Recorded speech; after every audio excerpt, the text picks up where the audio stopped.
L'information de 23 h sur RTI 1. Madame, Monsieur, bonsoir. Les titres au sommaire de ce journal. La Côte d'Ivoire à la 12e conférence ministérielle de l'Organisation mondiale du commerce à Genève en Suisse. Le ministre Souleymane Diarra Souba, reçu par la directrice générale de l'OMC, a fait part des préoccupations de la Côte d'Ivoire en rapport avec les négociations concernant notamment l'agriculture, les mesures sanitaires et phytosanitaires. Et puis l'Africa CEO Forum, le rendez-vous des acteurs du secteur privé africain, s'ouvre demain à Abidjan. Les décideurs politiques et économiques du continent se retrouvent pour mettre en place des stratégies pour en raviver durablement la croissance économique africaine. Et plus de 1500 participants sont attendus à ce rendez-vous, parmi lesquels des dirigeants des plus grandes entreprises africaines et internationales, mais aussi des chefs d'État et de gouvernement. Le chef du gouvernement ivoirien, Patrick Achi, a d'ailleurs accueilli ce dimanche les officiels à l'aéroport Félix Houphouët-Boigny d'Abidjan. Il s'agit de la première ministre du Gabon, le président du Ghana et puis ce soir, le vice-président de la République fédérale du Nigeria et également la reine Maxima des Pays-Bas. Bienvenue dans ce 23 h. La 12e conférence ministérielle de l'Organisation mondiale du commerce s'est ouverte ce dimanche à Genève, en Suisse. Jusqu'au 15 juin, des ministres du monde entier auront la possibilité d'examiner le fonctionnement du système commercial multilatéral et de faire des déclarations générales et également de prendre des mesures pour les travaux futurs de l'OMC. La Côte d'Ivoire y est représentée par le ministre du Commerce, Souleymane Diarra Souba. Le compte-rendu de son intervention avec Lansine Bakayoko. À cette 12e conférence ministérielle de l'Organisation mondiale du commerce, plusieurs sujets brûlants, en priorité le dossier de la pêche, avec la surexploitation des stocks de poissons et la question des subventions qui menacent la durabilité de la pêche. Souleymane Diarra Souba, qui conduit la délégation ivoirienne à Genève, a expliqué à la directrice générale de l'OMC, Ngozi Konjo-Iweala, l'engagement de la Côte d'Ivoire à faire avancer les négociations, principalement en ce qui concerne les sujets comme l'agriculture, les mesures sanitaires liées à la pandémie et la question des produits phytosanitaires. Il y a des discussions au niveau de l'OMC, notamment tout ce qui concerne l'application de normes sur les produits phytosanitaires. Il y a également des préoccupations portant en fait sur le coton. Donc il était important également de partager avec Madame la directrice générale nos préoccupations et lui indiquer que nous comptons en tout cas sur son plaidoyer. Les pays du groupe de l'initiative sectorielle sur le coton ont eu une séance de coordination des positions. Cette rencontre a permis d'adopter une déclaration ministérielle commune sur le coton. Nous avons beaucoup insisté lors de notre rencontre sur la mise en place en fait de chaînes de valeur pour que nos cotonculteurs en fait puissent avoir des revenus décents. Tous ces pays en fait producteurs de coton exportent la matière brute en fait dans les autres pays et moins de 5 à 5% à 6% de valeur reste en fait dans nos pays par rapport à la rémunération aussi bien des producteurs que de l'État. D'autres sujets sont également examinés. Il y a les droits de propriété intellectuelle sur les vaccins, les médicaments, les équipements liés à la pandémie, ainsi que l'accès des pays pauvres aux produits. Sur la table aussi, les négociations sur la réforme de l'OMC, notamment les droits de douane en lien avec le commerce électronique ou encore les subventions agricoles.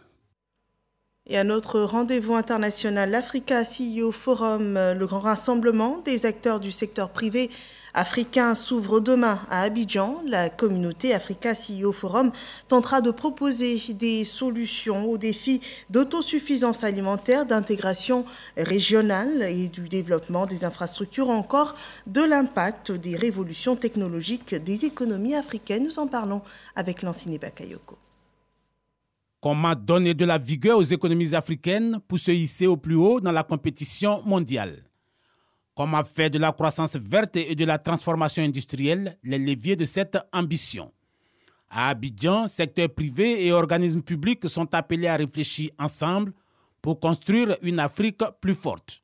C'est important pour nous que le secteur privé s'engage dans les projets importants de développement, notamment les projets d'infrastructure, de construction de barrages, de ponts, de centrales électriques, etc.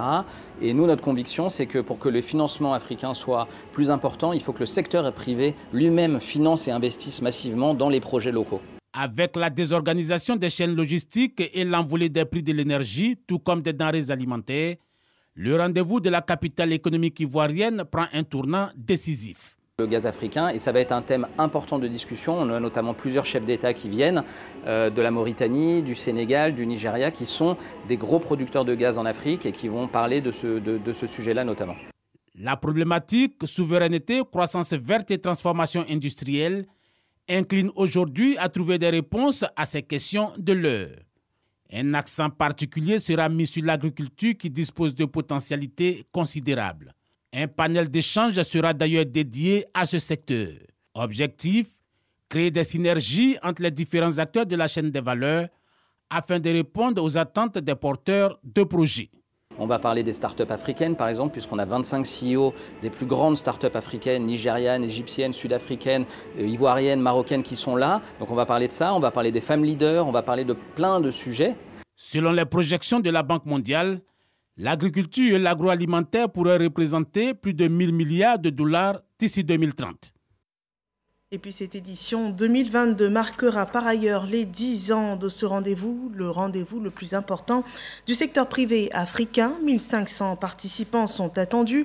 Rose Christiane Souka Raponda, la première ministre du Gabon, est arrivée ce dimanche en fin d'après-midi à Abidjan. Son arrivée a été suivie de celle du président ghanéen Nana Akufo-Addo. Ils ont tous deux été accueillis par le premier ministre ivoirien Patrick Hachi. Le chef du gouvernement ivoirien a aussi souhaité le traditionnel Akwaba en début de soirée ce dimanche au vice-président de la République fédérale du Nigeria, Yemi Osinbajo, et à la reine Maxima de la République des Pays-Bas. Demain lundi, ces personnalités prendront part à l'ouverture des travaux de l'Africa CEO Forum à Abidjan. Les registres de l'économie ivoirienne enregistrent des investissements pour la promotion de l'employabilité des jeunes. Le gouvernement prévoit d'ailleurs de financer des projets à hauteur de 53 milliards de francs CFA sur les 2 prochaines années. C'est une information donnée par le ministre Mamadou Touré et le compte-rendu de Walter Amadou Ouattara. Travailler à la réduction du taux de chômage chez les jeunes ivoiriens, c'est l'un des défis du gouvernement de Côte d'Ivoire. Les initiatives en ce sens sont légion. C'est le cas ici avec Mamadou Touré. Le ministre de la Promotion de la Jeunesse, de l'Insertion professionnelle et du Service civique est en France dans le cadre d'une mission pour le financement des projets jeunes. Mamadou Touré a eu une séance de travail avec Christian Yoka, directeur Afrique de l'Agence française de développement, ainsi que les équipes de projet. Nous nous sommes félicités de l'approche qui est celle du gouvernement, qui vise à la fois à favoriser l'accès de manière équitable, donc sur toute l'étendue du territoire et tout en conservant la qualité. Après un point des 2 précédentes phases du CDD, contrat de désendettement et de développement destiné à soutenir et à amplifier les dispositifs existants d'accompagnement des jeunes vers l'emploi. Une bonne nouvelle, la phase 3 du CDD emploi sera financée à hauteur de 53 milliards de francs CFA, dont 13 milliards consacrés au service civique.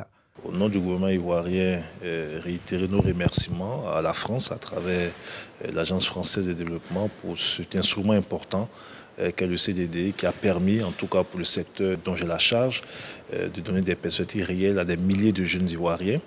Et puis surtout l'espoir suscité par le 3e CDD qui va doubler quasiment les fonds décaissés dans le cadre du CDD2, et ce qui permettra de toucher encore plusieurs milliers de jeunes Ivoiriens. Les 2 précédentes phases du contrat de désendettement et de développement emploi des jeunes ont permis de prendre en charge 48 598 jeunes sur l'ensemble du territoire national pour un montant de 32 milliards de francs CFA avec un taux de réalisation de 104%. Cette mission a été mise à profit par le ministre et sa délégation afin de s'imprégner du modèle français dans les domaines de l'insertion, du volontariat et du service civique. À cet effet, ils ont échangé avec des dirigeants de plusieurs structures intervenant dans le secteur, à savoir le Pôle emploi, le service civique français et France Volontaire.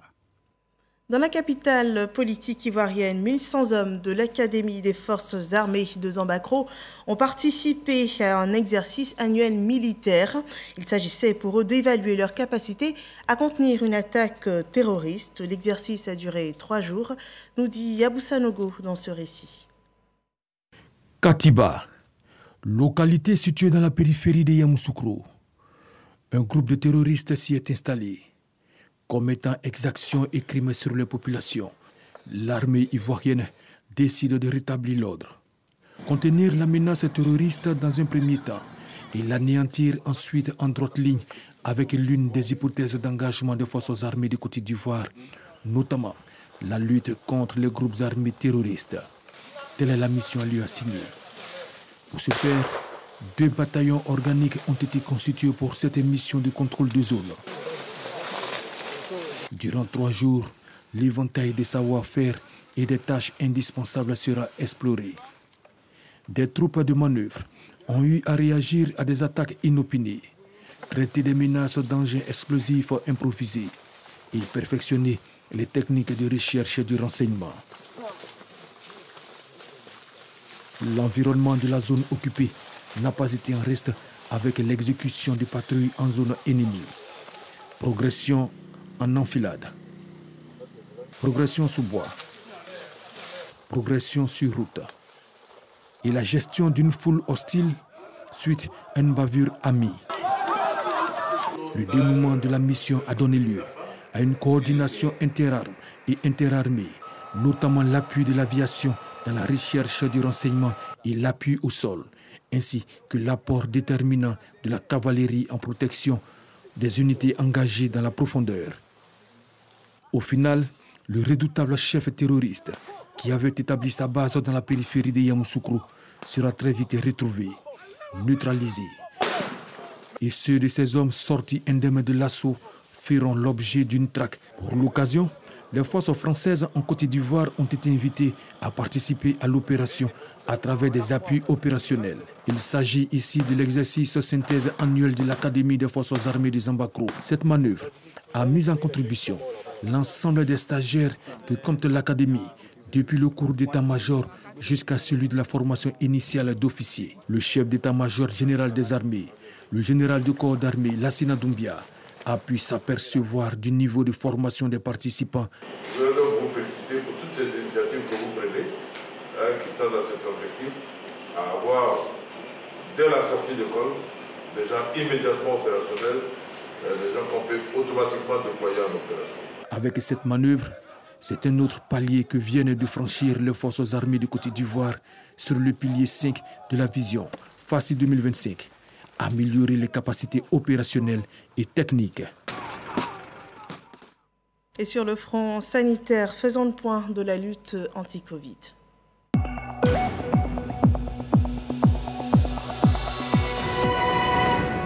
Ce 12 juin 2022, 20 nouveaux cas de Covid-19 ont été enregistrés sur 750 échantillons prélevés. 19 nouveaux guéris ont été annoncés. Il y a notamment 0 cas de décès. Et à cette date, sachez que 14 454 915 doses de vaccins anti-Covid ont été administrées sur l'ensemble du territoire ivoirien. La Côte d'Ivoire est aussi engagée contre la Covid-19 et aussi sur le front contre la préservation de l'environnement. La quinzaine nationale de l'environnement et du développement durable, cette édition 2022, a été lancée le 3 juin dernier et court jusqu'au 15 juin prochain. Pour en parler, le professeur Oshouabe Delphin, il était l'invité du Dimanche Magazine dans l'édition du 13h, suivant un extrait de son intervention. De plus en plus, il y a une très bonne prise de conscience de la problématique de l'environnement. De plus en plus, partout, les décideurs en parlent, le secteur privé est conscient de la problématique de l'environnement, des facteurs qui militent en faveur de la destruction de l'environnement. Les ONG prennent leur part, les collectivités territoriales aussi. Et je pense qu'avec toutes les activités qui sont menées, avec les différentes conférences des parties sur les changements climatiques, sur la biodiversité, je pense que désormais, en Côte d'Ivoire, tout le monde sait qu'il y a un problème au niveau de l'environnement et qu'il faut résolument prendre des actions. Mais par rapport à cela, il faut dire que le gouvernement lui-même mène de nombreuses actions. Nous avons un cadre législatif, un cadre institutionnel, un cadre réglementaire qui permet de mener des actions. Il y a des agences qui travaillent sur les problématiques de l'environnement. Je voudrais citer le CIAPOL, l'AN2, l'OIPR, l'ANAGED, etc., qui prennent des actions. Il y a aussi des projets d'envergure qui viennent de plus en plus pour cibler des problèmes et résoudre et apporter des solutions novatrices pour pouvoir lutter contre cette dégradation. Et pour la bonne gestion des ressources naturelles, un fonds est mis à disposition des populations. Un atelier régional d'information a vu la participation du ministre-gouverneur du district autonome du Woroba, Moussa Dosso, suivant ce commentaire de Jean-Marc Djadji.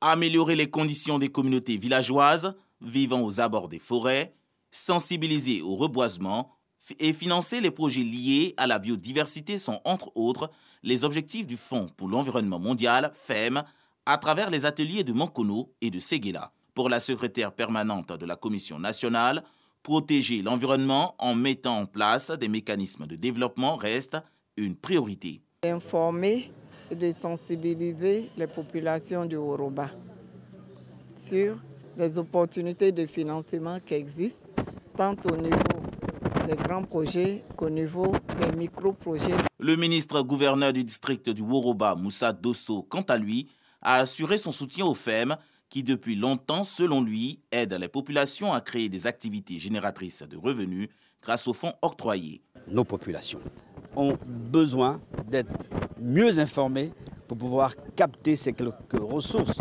qui peuvent faire beaucoup de bonheur à nos populations. Et ce fonds gagnerait à être mieux médiatisé. Durant 2 jours, à Séguéla et à Mankono, divers projets ont été révisés pour une meilleure gestion des fonds. Le FEM projette parcourir la Côte d'Ivoire afin de permettre à d'autres localités de pouvoir bénéficier des fonds pour une meilleure gestion de l'environnement. Dans la commune de Yopougon, la mairie célèbre les femmes dans le cadre de la célébration de la fête des mères. Chacune des mamans présentes à cette célébration a reçu un complet de pagne selon ce compte-rendu de Frédéric Oulaï et Abou Sanogo. Une semaine après la célébration officielle de la fête des mères, Issoufou Koulibaly à nouveau sur le terrain pour communier avec les populations et surtout avec les femmes du sous-quartier de Yopougon. À Andokwa, cité policière, le premier adjoint au maire de la commune de Yopougon est allé à la rencontre de ses mères, les mains chargées de pagne. Autre lieu, Andokwa Château, la mobilisation était au rendez-vous. Les femmes ont tenu à exprimer leur reconnaissance au maire Gilbert Kafana Koné à travers son premier adjoint. On nous a dit que c'était aujourd'hui samedi, que la femme doit être honorée, que c'est la fête des mères. La maman doit être honorée. C'est la maman qui fait tout, qui a l'honneur aujourd'hui. La maman qui est la charge de la famille, la charge des enfants. Issoufou Koulibaly a reconnu le rôle et l'importance de la mère partout où il est passé. Il a ensuite appelé les populations à plus de cohésion et de fraternité. Nous parcourons les différents quartiers de la commune de Yopougon. Partout il y a des regroupements de mamans, partout il y a des regroupements de femmes pour leur transmettre le message de reconnaissance, le message du ministre d'État.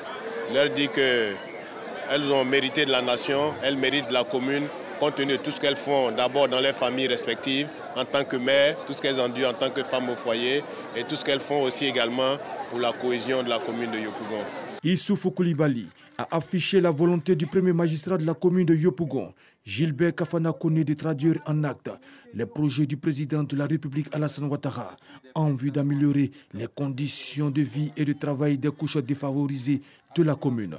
Il est prévu pour les jours à venir la mise en place de fonds additionnels pour les femmes et les jeunes. Dans le département de Gagnoa, le village de Tchedjele rend hommage au directeur de l'école de ce village. Akape Djoka Atanas a partagé 17 années de sa vie en rendant service à cette communauté. Il aura participé aussi à l'épanouissement de nombreux élèves dans ce village, suivant ce reportage de Dogadogui de l'AIP, commenté par Mahama Traoré. On regarde. Rare de voir un enseignant être célébré pour services rendus à une communauté.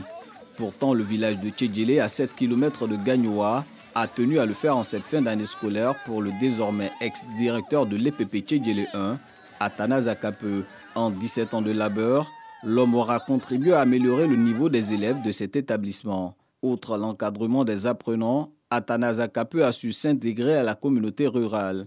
Nous sommes dévouements au travail. Notre école continue de figurer parmi les meilleurs du pays au titre des résultats de l'entrée en 6e. Dans le cadre du Festival national des arts et cultures en milieu scolaire, dans la discipline chorale, notre école a été hissée au sommet. Pour tout le travail abattu, Tchedjele rend hommage à Atanas Akape. Reconnaissance traduite par le sous-préfet de Gagnoa, Moussa Soumaoro, le chef du village de Tchedjele, Lambert Bizier, et les cadres. Avec un pincement au cœur, nous assistons au départ du directeur de l'école qui, ces 5 dernières années, nous a donné les meilleurs résultats possibles avec 100% de réussite à l'entrée à 6e et au CEP. En tant que cadre du village, je ne pouvais pas ne pas assister à cette fête de séparation, mais en même temps à cette fête où nous couronnons nos meilleurs élèves. Merci au chef du village, merci à sa notabilité pour la collaboration, vraiment pour l'amour qu'il m'a apporté. Merci au village, à tous les cadres du village, qu'ils soient à Abidjan et partout, qui ont été à notre écoute pendant l'exercice de notre fonction et qui nous ont accompagnés dans notre vision du travail bien fait. Pour la suite de sa carrière, Atanas Akape va suivre une formation à l'école normale supérieure ENS après admission sur un concours professionnel.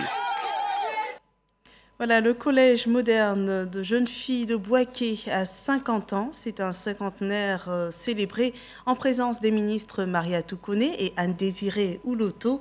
Elles ont exhorté les jeunes filles de ce collège au travail. Reportage Charles Tatou.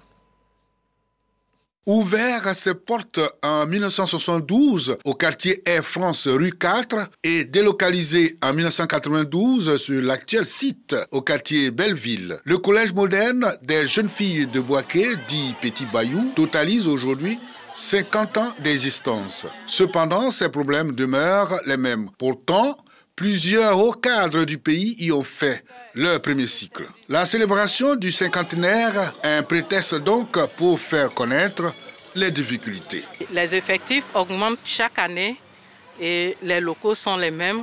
Nous sommes à l'étroit et nous n'avons pas d'infrastructure. C'est-à-dire les toilettes sont insuffisantes, les bureaux sont insuffisants. Sollicitée pour le parrainage de ce cinquantenaire, Anne Ouloto, ministre de la fonction publique, ancienne élève du Petit Bayou, y a effectué le déplacement accompagnée de sa collègue de l'éducation nationale et de l'alphabétisation, Marietou Koné. Deux des modèles de la gente féminine, membres du gouvernement qui inspireront les jeunes filles du Petit Bayou, ivres de joie pour les avoir vues de près. Joie amplifiée par des danses chorégraphiques. Occasion pour la ministre de l'Éducation nationale et de l'alphabétisation de revenir sur les efforts consentis par le gouvernement en faveur de l'éducation des jeunes filles. C'est un établissement qui permet à notre pays de démontrer à la face du monde que la promotion de la jeune fille demeure une priorité pour le gouvernement, car éduquer une fille, c'est éduquer toute une nation. Anne-Désirée Ouloto, la marraine, prodigue quant à elle des conseils à ses filleuls. Nos sociétés et le monde ont besoin que la femme soit exemplaire partout. Elle doit gagner sa vie grâce à son travail et mériter de ses efforts. Et pour y arriver, je vous recommande vivement d'avoir comme repère des femmes modèles de réussite. Distinction de 25 enseignants du collège, dont 5 commandeurs 7 officiers et 13 chevaliers dans l'ordre du mérite de la fonction publique. Plusieurs lots de matériel, dont de la marraine au collège moderne Petit Bayou, remis. Partons à la découverte d'Israël et précisément de Bethléem, lieu de naissance de Jésus-Christ selon la Bible. C'est une coquette ville pleine de symboles selon nos envoyés spéciaux en Israël, Éric Goré et Odilon Blé-Boris. Pas de répit pour ces fidèles chrétiens qui justifient leur arrivée en Terre Sainte par des prières. Une tâche à laquelle ils se sont consacrés. Ils élèvent des prières vers Dieu pour qu'il protège la Côte d'Ivoire. Nous voulons prier pour le président de la République, Alassane Ouattara, pour que Dieu lui donne la santé, la sagesse et tous les moyens pour développer cette nation, la Côte d'Ivoire. Prier pour les membres du gouvernement, prier pour toutes les autorités politiques, administratives. En plus de ces invocations, plusieurs découvertes sont faites. Ici encore, je vois où Élie devait passer de l'autre bord, a laissé son manteau. Et Élisée a fendu cette eau pour passer. Du haut de cette colline, on peut contempler Jérusalem. C'est le mont des Oliviers. Jésus-Christ se rendait très souvent ici avec ses disciples. C'est même ici qu'il est monté au ciel. Alors, après avoir pleuré sur Jérusalem, alors c'est par ici qu'il est parti au ciel, dont nous avons visité l'endroit juste à côté de nous ici. Le lieu où Jésus-Christ est né, dans la ville de Bethléem, est aussi visité par ses pèlerins. C'est des choses qui vont même au niveau du surnaturel. Tout à l'heure, vous avez vu que nous avons emprunté la montagne et la colline pour venir jusqu'à ici, imaginant que cette femme qui était enceinte, qui portait le Christ dans ses entrailles, combien de fois avec cette grossesse, à plus de 6 mois, a pu emprunter jusqu'à venir croiser sa soeur. Je dis que vraiment c'est émouvant. Les hôtes du jour ont eu aussi droit à Gethsémane. C'est ici que Jésus-Christ a été arrêté avec ses disciples. Une basilique est visible en ces lieux. Malgré qu'il y avait cette pression-là d'être arrêté, il a été pacifique. Des prières qui, on l'espère, apporteront la paix et la stabilité en Côte d'Ivoire. Voilà, les pèlerins ivoiriens vivent pleinement leur voyage en Israël. En France, moins de 2 mois après la réélection du président Emmanuel Macron, les Français sont retournés aux urnes ce 12 juin pour les élections législatives. À 17h, le taux de participation enregistré était de 39,42%. Les Français étaient appelés ce dimanche à voter pour élire leurs 577 députés qui siégeront à l'Assemblée nationale pendant les 5 prochaines années. La gauche unie et le camp du président Macron sont arrivés au coude à coude au premier tour des élections législatives sur fond d'abstention record, ouvrant ainsi le jeu du second tour dans une semaine. Le 19 juin prochain, l'enjeu de ces législatives sera d'obtenir dimanche la majorité absolue à l'Assemblée nationale, soit 289 sièges sur un total de 577 sièges. Je vous propose à présent de faire un petit résumé de l'actualité internationale de cette semaine.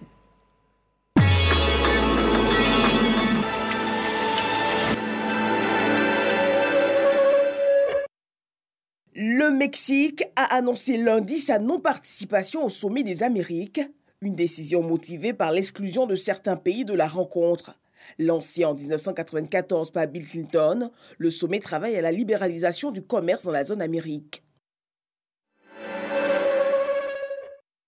Le roi des Belges Philippe est arrivé mardi à Kinshasa pour sa première visite officielle dans le pays.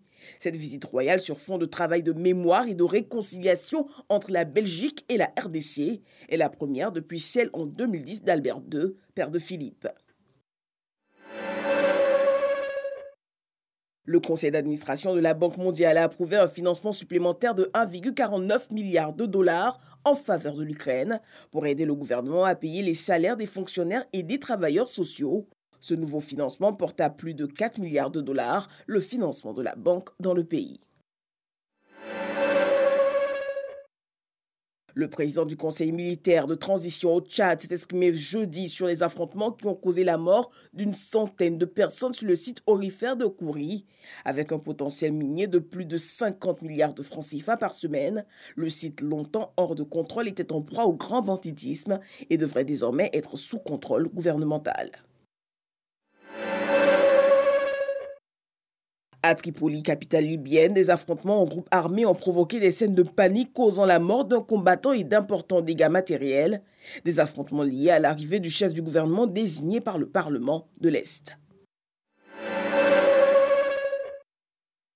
Le président de la transition malienne, le colonel Assimi Goïta, a signé samedi un décret portant création de la commission de rédaction de la nouvelle constitution. Les membres de l'institution devront présenter un avant-projet de loi portant constitution du Mali dans le cadre de la refondation. Plus de 15 000 moutons sont morts noyés ce dimanche dans un port soudanais en mer Rouge. Le navire en surcharge n'était autorisé à en transporter que 9 000. Le navire s'est échoué au port soudanais Souanké, au nord-est de Khartoum. Un véritable drame pour la région, à quelques semaines de la Tabaski.